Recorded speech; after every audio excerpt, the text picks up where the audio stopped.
Hangzhou, one of China's most popular holiday spot, is renowned for its dreamy West Lake and being the source of the famous Longjing tea. It is located just 1 hour by high-speed train from Shanghai or 1.5 hours from Suzhou. I would recommend taking at least 2-day detour from Shanghai to experience the city. I hope you would enjoy the video of my 8 days journey in Shanghai, Hangzhou and Suzhou and inspire you to plan your own trip to these destinations. For essential guide related to e-wallet, transportation and online map, please check the final section of my Shanghai video. On the first day, take a 20 minutes DD taxi ride to Longjing Village, or take the Y3 tourist bus and get off at Longjing Village stop. If you have the time, instead of immediately exploring the village, I would recommend following the road to 9 creeks. After 30 minutes walk, you will reach a peaceful lake area after passing by tea plantations. Return by the same way to Longjing Village.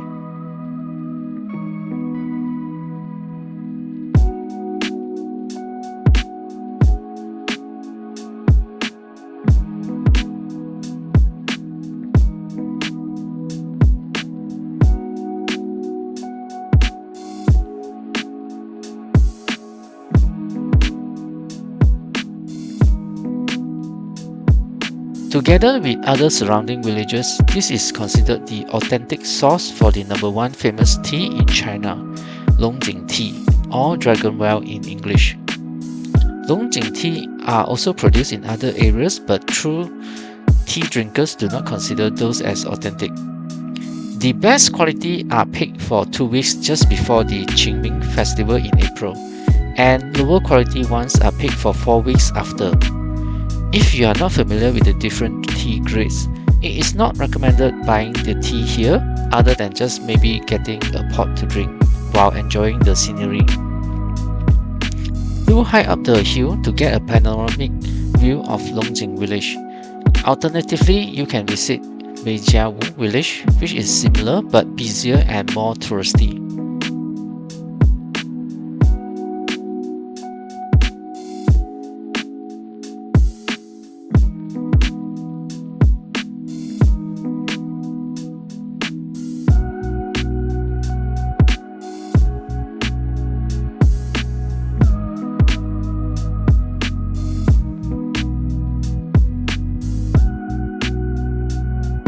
Next, take a 15 minutes DD taxi ride to Lingyin Temple, or take the Y1 or Y2 tourist bus and get off at Lingyin Dong stop. Legend has it that an Indian monk came to the area and was inspired by the spiritual nature of the place. Hence, the temple was established 1700 years ago, with its translated name being the Temple of Soul's Retreat. It is recognized as one of the top 10 most famous Buddhist temples in China. Nestled in between hills and surrounded by forests, you can explore this vast temple complex and take in the cultural experience. For whatever reason, do take note that you have to make payment to enter the Lingyin scenic area and another time for the temple itself.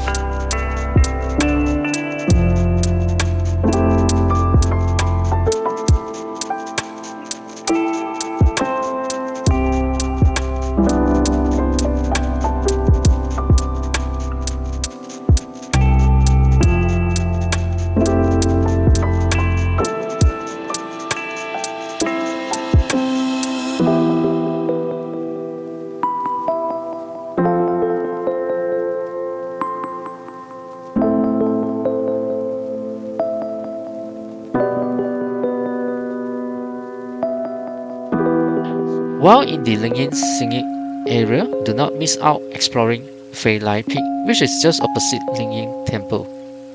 It is a 209 meters limestone peak with numerous caves and about 330 stone statues carved into its sides during 10th to 14th century.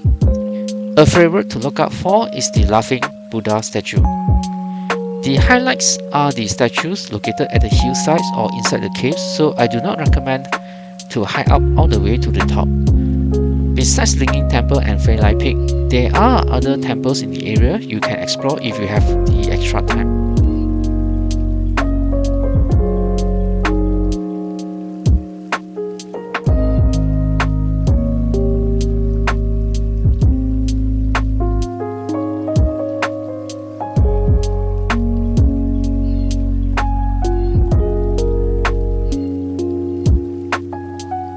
end the day, take Metro Line 1 to Lingyin Station and walk 10 minutes to Qinhefang Street.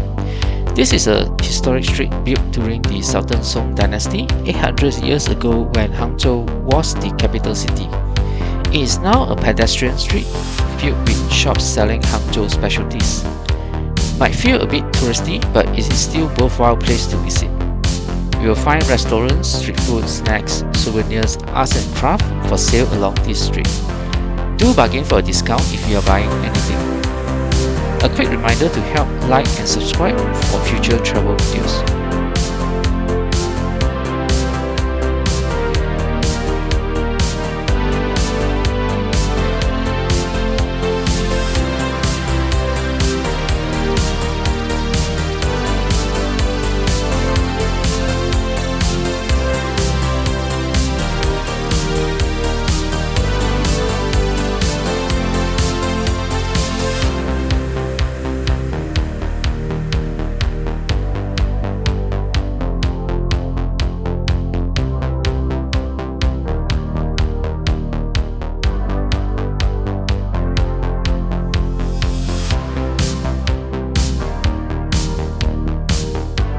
On the second day, the first destination is the XiXi National Wetland Park.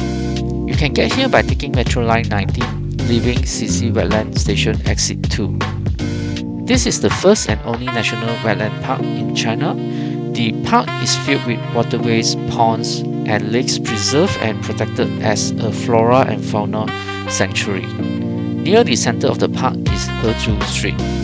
This and surrounding area are free to enter and is lined with restaurants and snack stores.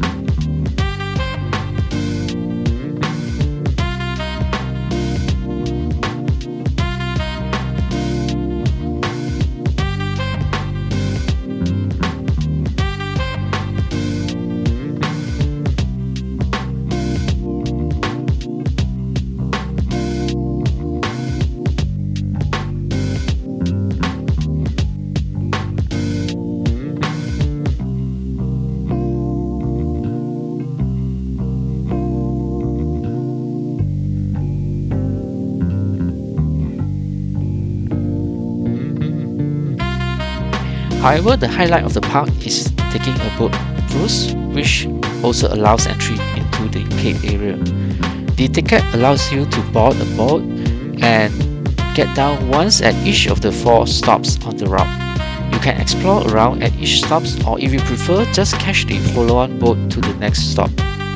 The cruise itself takes about 1.5 hours, including transfers.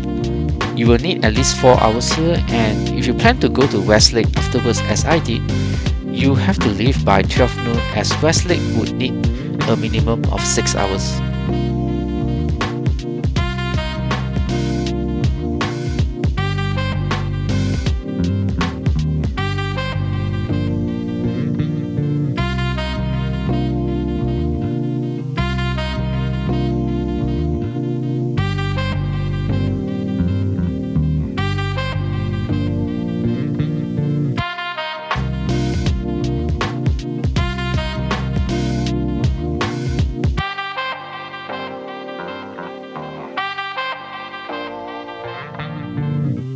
Which brings us to the main reason why people visit Hangzhou, the famous UNESCO heritage site of Westlake. It is a massive freshwater lake surrounded by mountains on 3 sides. There are 10 historical scenic spots that you can discover. Some spots have an ideal season to view, so it depends on which season you are there.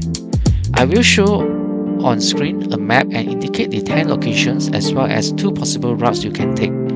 Do pause to look in more detail. The perimeter is around 15 kilometers and it took roughly 6 hours to complete walking and cycling around it. Sections of the route are pedestrian only, including the beautiful Bai Causeway and Su Causeway. I did an anti-clockwise route and ended at Leifeng Pagoda too late in the evening, with it being closed by then. So I think it is best done clockwise and start your route at scenic spot 5. Then heads towards Leifeng Pagoda to have a visit and circle the lake as far as you can. Take the Metro Line 1 to Lingyin Station and walk 15 minutes to for 1 kilometer to scenic spot 5.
It's not a bad idea to dedicate the whole second day to just exploring West Lake area and maybe taking a boat cruise as well. If you have a third day in Hangzhou, you can visit XiXi National Wetland Park. If you didn't manage to visit any water town yet, Wuzhen Water Town would be a good alternative. Other places you can consider are Liuhe Pagoda and China National Silk Museum. And this concludes my Hangzhou travel guide. Again, do check out the essential guides related to e-wallet, transportation, and online map in the final section of my Shanghai video. Hope the information helps for your trip to Hangzhou or China in general. Do leave a like and subscribe to be notified of future travel videos. Thank you.